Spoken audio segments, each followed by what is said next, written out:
Diamond Dog's intel team specializes in information gathering, mainly HUMINT and SIGINT. They plant scouts and moles in the field. These operatives will blend into the local populace and work under the guise of a resident, or disguise themselves as travelers and ask around for information. They observe targets using various hidden bugs, cameras, and transmitters, and by tapping their satellite and phone communications. Analyzing all this information creates a clear picture of how wars and the PFs fighting them are changing. This data can also be used for threat assessment when deciding whether to accept contracts from certain clients.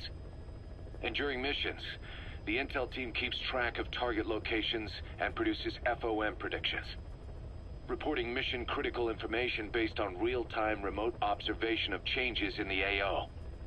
What you hear from us over the radio is based on how we interpret the data gathered at the command platform. However, intel team operatives go unarmed in almost all situations to avoid revealing themselves to the enemy. Some will carry a knife, but most have nothing at all.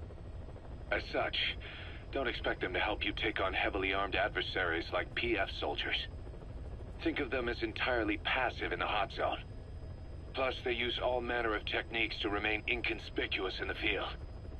If you ever spot one, you'll have some serious explaining to do. So remember, their specialty is espionage. They may not be of use in a firefight, but when it comes to intel, they're pros.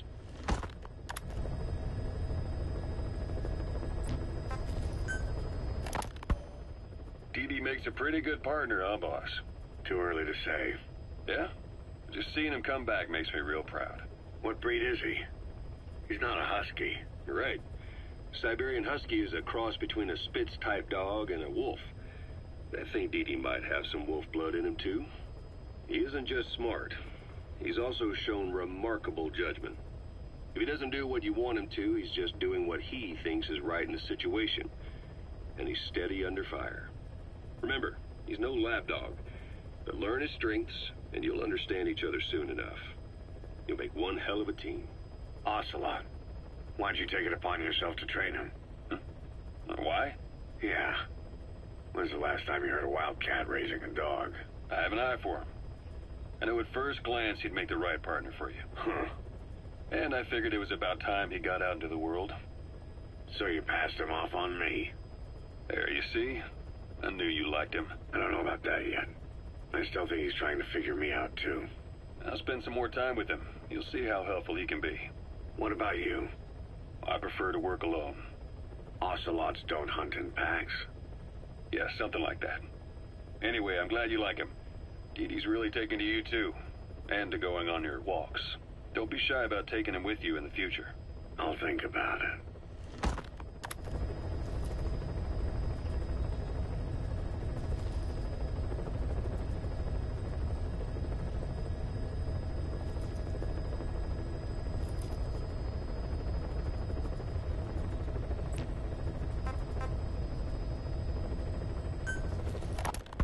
A sniper known as Quiet is lurking in the Afghan wilderness. This Quiet has performed a string of hits on Soviet officers. The attacks always occur in the same area, but sweeps of the area turn up no traces whatsoever. They've even posted guards, but they never spot a thing.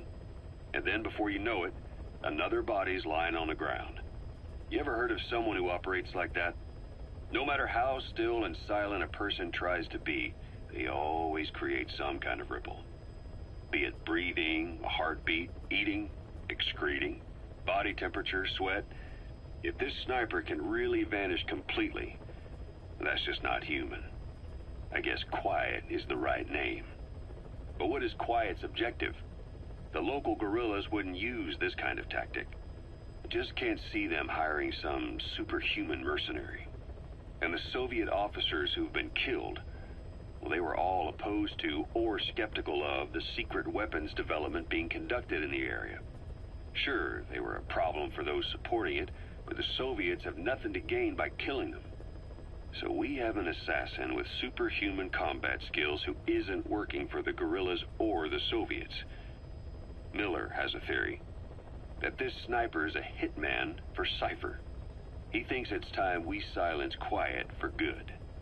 But I'm against the lethal treatment. I say we bring the sniper back alive and break that silence. Because even if this quiet doesn't say a word, there's still plenty we can learn. Just remember this, boss. If our hunch is right, you'll be on this sniper's hit list too. If things seem a little too quiet when you're in the field, watch out. Quiet's out there somewhere. And if possible, this is one sniper I want back here breathing.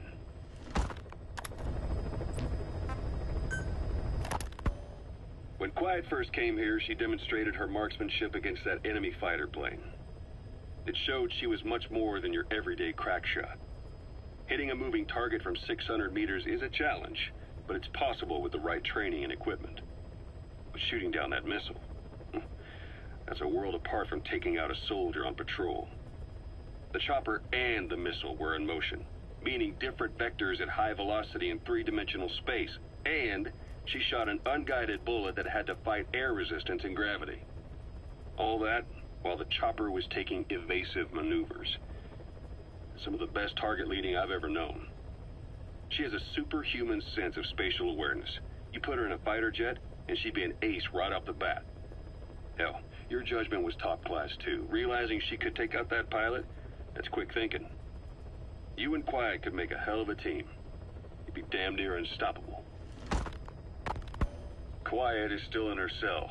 Only a few staff are authorized to go near her. She hasn't tried anything funny, but that's what bothers me most. In particular? What does she have to gain by coming to Mother Base? I first thought she was under orders from Cypher to take you out. She didn't manage it in Afghanistan, so round 2 happens here. So I lighten the guard. And that lock on her door is a joke. You gave her an opening. And? Well, she hasn't killed you yet. And I hate to say it, but she's had plenty of chances. You made me the bait. Poisonous bait. What better? Anyway, she didn't bite. Quiet is keeping her silence. So I'm left with no idea again what she's doing here. We tried communicating with her through writing. That didn't work either. Whether she's illiterate, dyslexic, or just plain stubborn, she won't cooperate. I just don't get it. If she tried to contact the outside, it'd be picked up by our counterintelligence net. But it's clean.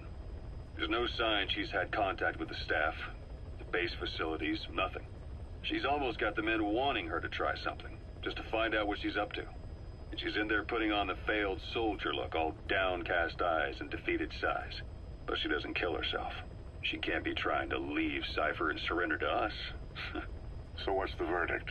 This may sound optimistic, but here's how I see it. Quiet came here to fulfill some objective. To kill you, maybe to destroy Diamond Dogs. Whatever it was, before she could do it, something changed her mind. Yes.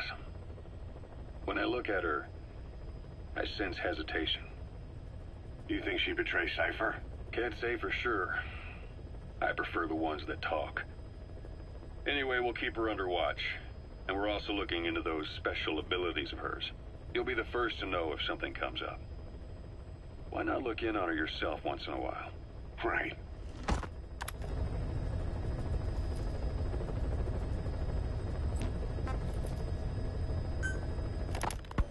Boss, Quiet still hasn't made any moves. It's got me thinking. What? If you took her on a mission, she might break her silence. You want to let her out? Sure. Make her no different to the others. Everyone you pick up works for themselves, right? But her... I say work with her. See what happens. I wouldn't ask this of anyone but you. On missions, I'll make sure we have someone observing from a distance, and she won't be allowed access to all of the base. As for Miller, well, sometimes it's better to ask forgiveness than permission. The best part is, hiding is her specialty. If no one sees her leave the base, the staff will be none the wiser. And if she gets away? If that happens, you'll have to take care of her. But I have faith in you, boss. I think Quiet sees something in you. It's a big risk. But it's for the good of all of us. And besides, you can't deny her talent. Her unique skills and abilities would give you a hell of an edge out there. I'll think it over.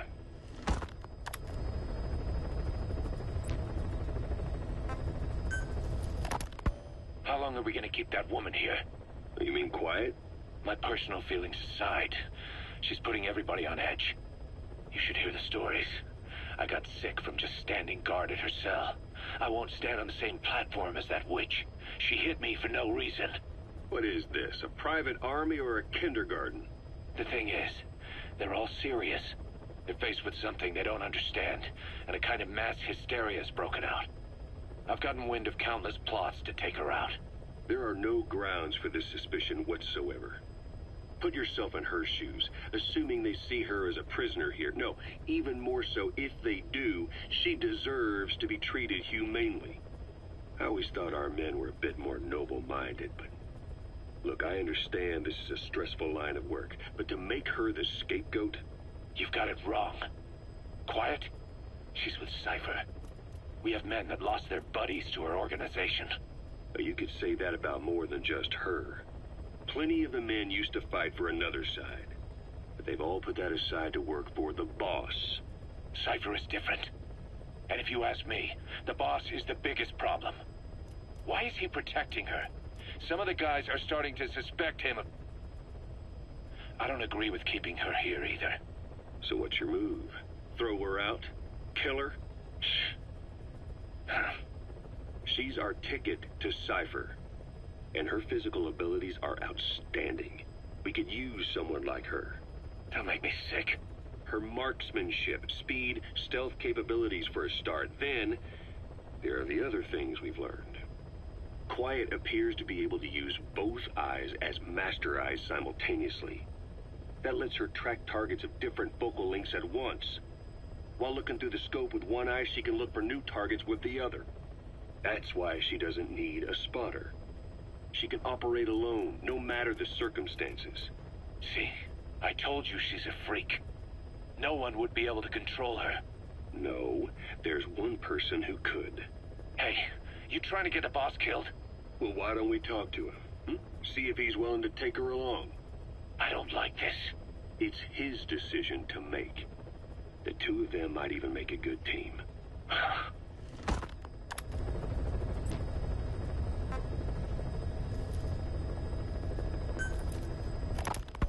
It wasn't just Cypher. Back in the Caribbean, every eye in the world was turned on us. A private army, just a bunch of guys with guns, in possession of a nuke? Why wouldn't they be uncomfortable? And that's why you made sure the inspection happened. Well, I thought our best move was to prove to the UN through the IAEA that we had no nuke. Of course, I was against us having it in the first place, but that was Snake's decision. The boss wasn't responsible. Well, don't get me wrong, I still believed in Snake. I thought I was making the best decision for all of us, that's all. I figured we should get a third party to exonerate us before proof of the nuke did get out. And who better to do that than an organization with international authority? So the truth is, you took it upon yourself to agree to an inspection arranged by the UN. Only the inspection was a ruse, and Cypher's strike force, XOF, showed up instead. I had no idea that would happen. Enough bullshit! Oh, sure, like I could have known. You know, I was just trying to prove our innocence to the world. What's wrong with that? We're not interested in the excuses you thought up. The truth is objective. Just see it from my point of view. You led XOF to the control tower. They seized it, giving them complete control over the base. Moments later, they detonated C4 on the strut legs. Anyone who'd managed to survive was hunted down by the assault force and their choppers. You can't believe I did that on purpose. That was the end of Mother Base. But it wasn't the end for you. How can you... Look, think about it. I lost something too. I built Zeke and it got buried underwater. I am a victim. That raises the big questions. Why were you the only one spared? You got away without a scratch. Why did Strangelove leave the base on the eve of the inspection? You two were close. Strangelove? And how did you manage to build something that surpasses Zeke in every way? Because you did everything they told you. You're the only one who didn't lose a thing. That is the truth. I was taken away against my will. Skullface forced me to do his research these past 9 years. He used me. I lost 9 years. 9 years. We all lost 9 years. It wasn't just you. I suppose blaming me makes you feel better, does it? But who's gonna give me back all the time I lost? You're not getting anything back. You're not a victim here, Emmerich. You're the perpetrator. I didn't know anything. Nobody can back that up. Yeah, all the evidence is at the bottom of the ocean. You know the hardest man to break? The type who's fooling himself. That takes time. It's easier to live a convenient lie than a painful truth. Is that the piece you've chosen, Doc? I'm not lying. Of course. Just let me check one or two things. On that day, you were in the control tower with them. Lucky you. That's how you got out unscathed. And you escaped on one of their choppers. Only you, right before the base went under. They had me blindfolded the whole time. I've never been so scared. The whole flight, I thought they'd kill me. But thinking of you kept me going. My comrades, all the way. And? There was a plane journey, and then we traveled by road. When they finally took off the blindfold, I was in kind of a warehouse, on the floor. Afghanistan, it was that research lab. I couldn't believe they'd taken me halfway around the world. And soon enough, he came. Skullface. He's the one who's really behind that Mother Base attack. He forced me into that research. What kind of research? He told me to build a bipedal walking tank for the Soviet Union. Like Peace Walker. A system that could fire an ICBM-class nuclear weapon. That's how the Sahelanthropus project got started. Sahelanthropus. Those AI weapons I'd made in Costa Rica were like toys by comparison. A whole world apart from reptilian four-legged crawling and that ridiculous hunched-over bipedal waddling. My design evolved to the dawn of mankind. Sahelanthropus, the first steps towards humanity. An upright bipedal weapon system. Originally, Sahelanthropus was going to be a manned weapons platform. I designed a cockpit in its head, and I planned to fill it with water as a buffering agent. Like how Paz modified Zeke for human control. Don't compare me to some amateur. I designed it for human control from the beginning. The problem was miniaturizing the posture control AI. You remember the reptile pod? The AI that controlled your unmanned weapons. Attaching it externally makes it vulnerable, so this time I wanted it beneath the armor.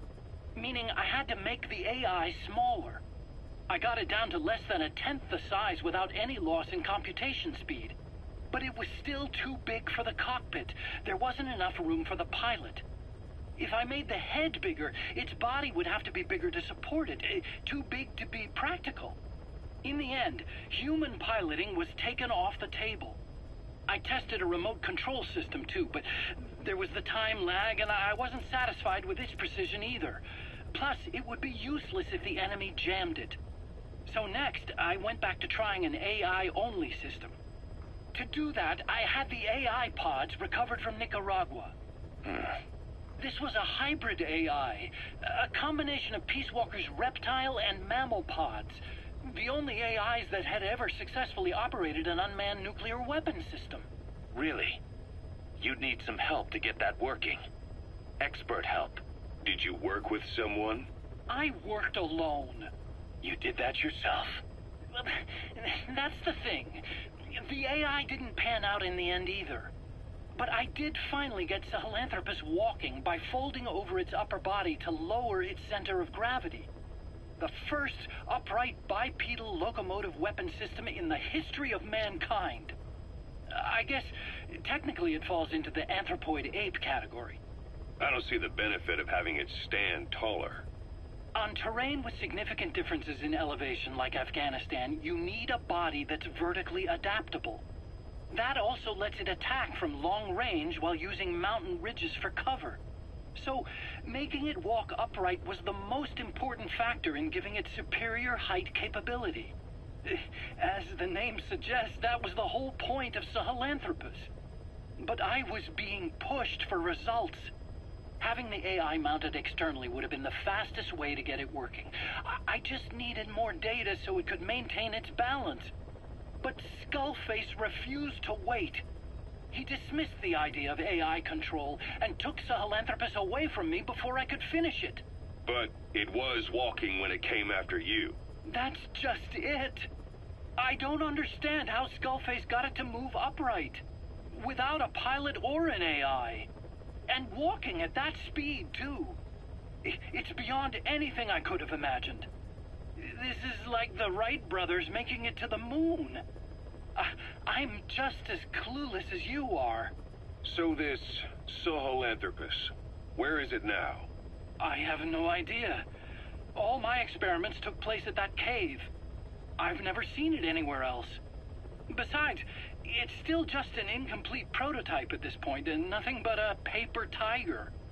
Even if it can walk, it's far from being a viable weapons platform. It wouldn't be useful in actual battle. Emmerich will remain here at Mother Base for now, but not as a member of Diamond Dogs. I still don't trust him. That work for you? Fine by me. He can't be allowed any contact with staff either. Yeah. A lot of the guys would love some payback for 9 years ago. We still need him alive. But we have to restrict his movements. He can only go where we tell him. And of course, the interrogations will continue. He worked for that skull bastard for nearly a decade. He still has more to tell us. How long are we gonna press him? If our investigation shows he really had nothing to do with the attack, we'll reconsider his place here. But I don't expect that to happen. Remember that water tank-shaped object in Emmerich's lab in the Soviet base camp? The thing that started talking to you like a possessed answering machine. That was a pod built for housing the AI used to control unmanned weapons. You remember, back in '74 in Costa Rica. It was in those machines you fought there. They were designated Pupa, Chrysalis, Cocoon, and Basilisk, and each of them was fitted with an AI unit called a reptile pod. Emmerich created it. It mainly handled the machine's posture control and autonomous behavior. But the Basilisk, aka Peace Walker, also featured a second AI pod. That one was called the Mammal Pod, and it was created by Dr. Strangelove. She tried to recreate the boss's personality through the Mammal Pod, but you pulled out its memory boards. That's when it transferred its own functions to its reptile pod. Just like a human brain compensating for damage by using the remaining healthy parts. The result was a unique entity, a hybrid of the reptile and the mammal.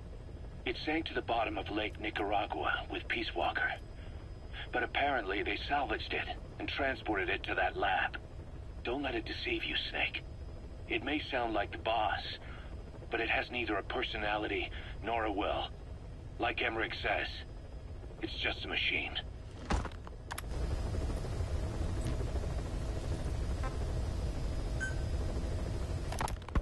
You called that thing Sahelanthropus. Where does the name come from? Well, several years ago, an excavation team discovered a hominid skull in the Sahel region. Central Africa, the Southern Sahara. Cypher gave the specimen the name Sahelanthropus, Man of Sahel. And then they covered the whole thing up. Why? They probably wanted to monopolize information about human evolution to have a head start in their genetic research. At least, until they had an idea of what they'd found. It was that big of a discovery, huh? Sahelanthropus was a gracile hominid, estimated to have lived about 7 million years ago. What's significant about it is how its skull's foramen magnum faces down. In other words, its spinal column supported its head from underneath. It stood upright. Right. Which would mean Sahelanthropus walked upright 3 million years before Australopithecus, making it the world's oldest human species. Walking upright. I get it. Hence the name Sahelanthropus for your machine. Walking upright was the decisive difference between our ancestors and other anthropoids. Our brains could get heavier once they were supported by the spinal column. That led to the use of tools and the development of complex communication through language. Only man is capable of this. My creation will be the progenitor of all bipedal weapon platforms. And you did this for Cypher. No, not at all. Sahelanthropus is the best proof that I never betrayed you guys. What do you mean? The reconstructed Sahelanthropus skull looked exactly like the skull we used as our logo 9 years ago in the Caribbean. An army without a nation. Outside the world order. The design was based on Pangea, the supercontinent that existed 250 million years ago, right? Yeah. When the world was a single landmass. That concept's at the source of our strength. I felt the same way about Sahelanthropus. Sure, I was forced to build it under their orders, but I always wanted to put its technology back in our hands someday. That's the reason I incorporated the old insignia into Sahelanthropus's name. Don't you see? That's how much I was thinking about you guys. Oh, I see, all right. I see someone desperate to cover his ass. You can say whatever you want after the fact. But that skull also symbolizes somebody else. Skullface. Snake, you finally came. Just don't record this, okay? Not recording anything. What's this about? What I'm about to say stays between you and me. It's about the weapon to surpass Metal Gear. You know a researcher by the name of Clark? He works in the biotech industry, real advanced stuff. His area is bioengineering, but lately he's also gotten into genetic research. Never heard of him. Well then, what do you know about cloning? I think I've heard enough. Hold on, this is important. Cloning lets you create a genetic copy of an organism. You take the nucleus of one of its cells, and you swap it with the nucleus of an unfertilized egg from another member of the same species. They started out working with plants, but since then they've had success with other organisms, including mammals. It's a hot area for a lot of places right now. Corporations, universities, research groups. There's no shortage of scientists out to get famous and patent their work, with morality taking a back seat. Isn't that a little outside your field? It's got nothing to do with my research. But I thought it might be of interest to you. Cloning, and Dr. Clark, I mean. Go on. Now, this is really highly classified stuff. But I've heard that an American biotech company has successfully cloned a human being. What's more, it happened over 10 years ago. And the researcher behind it was Dr. Clark. You've really never heard of him? I don't meet many doctors. This Dr. Clark is a complete ghost, even to others in his field. His age, where he comes from, that might not be his real name. And I can't even say for sure he's a he. Clark's employer, ATGC, its company motto is embracing your hopes, preserving talent. What does this have to do with me? Cypher. Dr. Clark works for ATGC, and they have connections to DARPA. Cypher couldn't function without the communications network DARPA's built, meaning Cypher has to be a part of the Pentagon, or at least the two are joined at the hip. DARPA is a driving force behind human cloning. It's a pretty high priority project for them. And this Dr. Clark, some say he's a pivotal player in Cypher. But that's not all. Every cell nucleus in an organism contains the genetic information for that organism. Think of it as a blueprint for life. Clark appears to be working on how to decode this information and rearrange it at will. If you could do that, it would mean being able to custom design human beings for specific purposes. Can you believe that? Suppose for a moment that this is all fact. A man of your talents, if your genetic information died with you, that would be a terrible loss for mankind. But what if mankind could preserve you for future generations by cloning you? All right, enough. I get the idea. Look, I know it's inductive reasoning, but this weapon to surpass Metal Gear they're developing in Africa, I believe it's something that uses this new technology. Speaking as a fellow scientist, It chills me to the bone. That's rich coming from you. If genes serve as our blueprint, then I wonder if they include an impulse that drives us to tweak the design. Can you imagine that? Genes, encoded with information that wants its children to decode it. Is life itself putting the direction of our next evolution in the hands of scientists? I guess it would take some real arrogance to believe that. And yet, it could be what Cypher's after. I think you're barking up the wrong tree. But that was an interesting story. It'd make a good movie. You have to believe me. Where'd you hear all this anyway? Where? I just overheard it in bits and pieces while I was forced to do that research for them. Right. Wait a minute. Look, I want to help you. I want to be of service here. I'm risking my life with this. Is that so? Maybe it's time we brought someone else into the conversation. No, not him. Not Ocelot. You can't do this.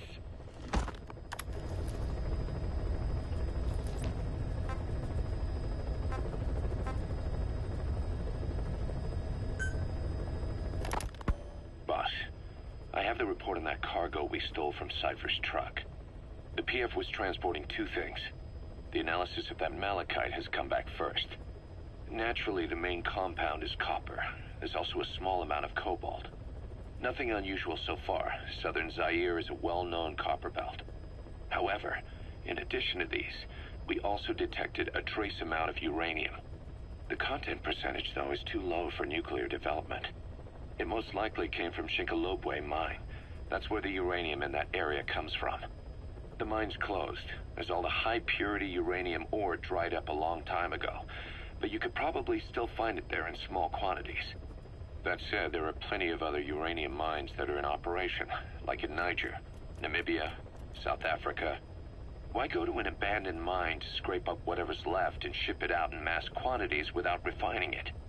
They were transporting that yellow cake, too, which would suggest they have the technology to refine uranium. Anyway, that about sums it up. Unfortunately, the analysis of that yellow cake is taking a little longer. I'll let you know when it's done.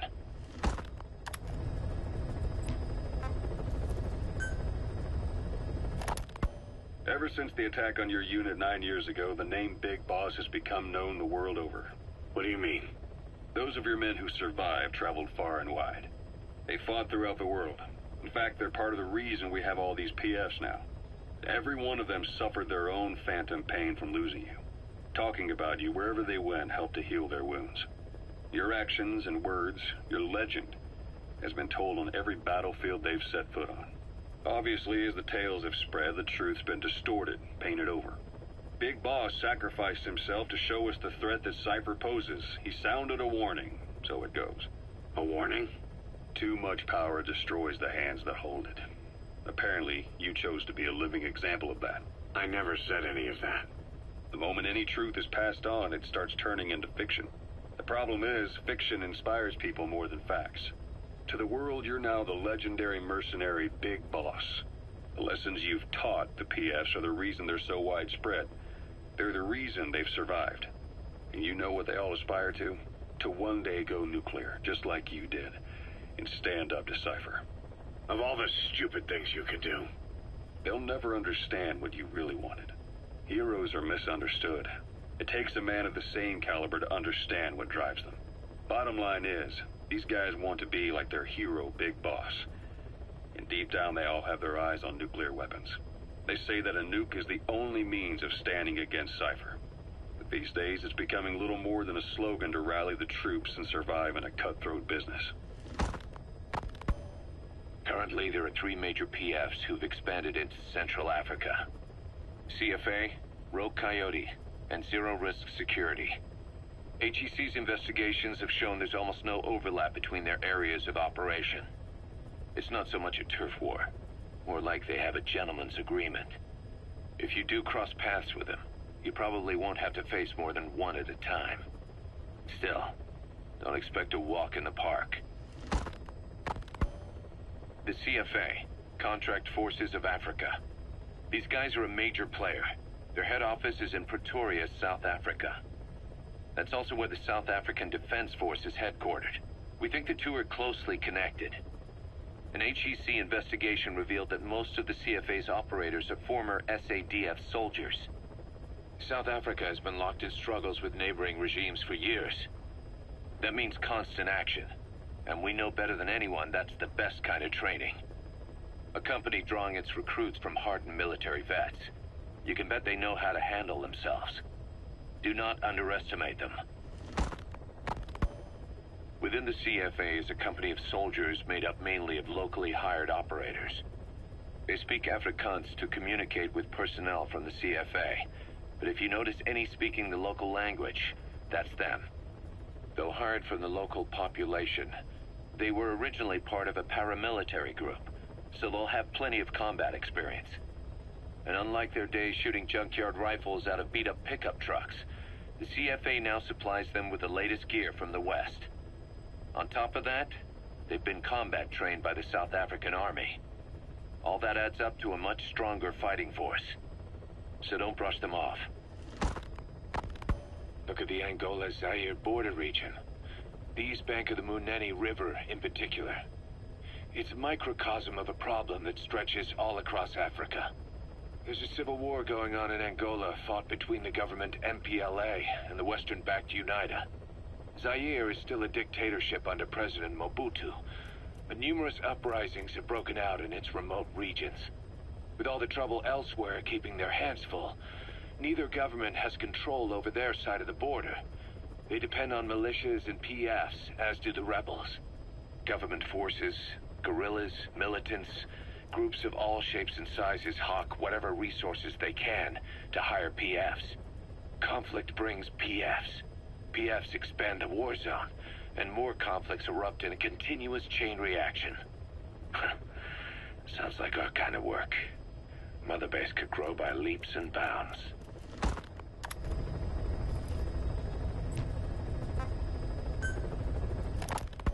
Hard to believe how many of those bipedal weapons have popped up around Africa. When did that start? No more than 6 months ago. Didn't really hit me until I came here. They're not supposed to be in use yet. Emmerich says they were still doing the last round of fine-tuning.